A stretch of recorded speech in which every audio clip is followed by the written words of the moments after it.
tempi la 133esima era la vera strada dello swing, così come più tardi tentarono di fare per la 52esima. Brulicava di locali che aprivano alle ore piccole dopo i teatri, di comuni night, clubs, di ristoranti, di caffè. Ce n'erano dozzine e dozzine, quando alla fine arrivai da Buzz e Jerry ero ormai alla disperazione.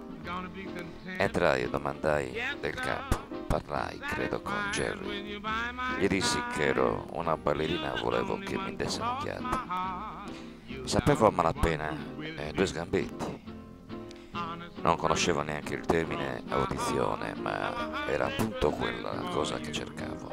Sicché Jerry mi mandò dal pianista e mi dice di ballare.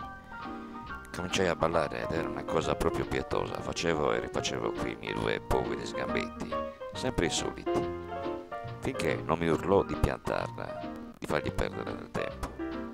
Volevano mandarmi via, ma io insistevo a supplicare che mi dessero un lavoro. E dai, fai col pianista Anthony Rizzi. Spiaccicò la cica nel portacenere e poi mi guarda e mi fa: sai mica cantare, bimba? Certo che so cantare, gli fui io. Ma a che serve?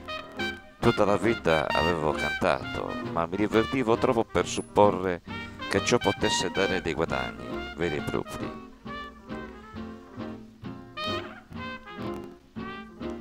E poi quelli erano i tempi del Cotton Club, che facevano le stelline, erano carine e basta, sculettavano un poco e prendevano le mance dei tavolini.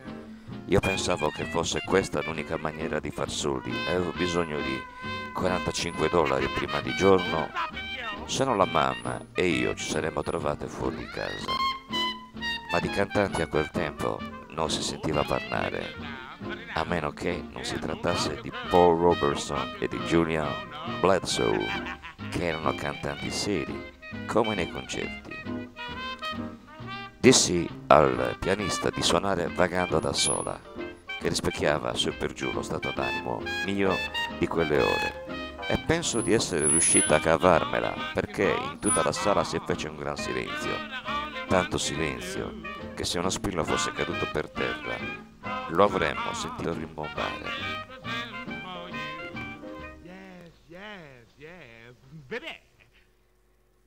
Quando ebbi finito, tutti stavano lacrimando nelle loro birre e racimolai $38 al termine della serata.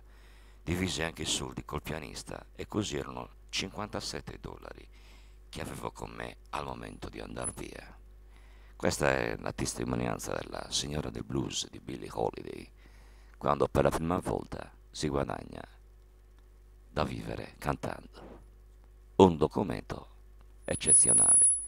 Ricordiamo che in sottofondo si poteva ammirare la voce del mitico Fats Waller.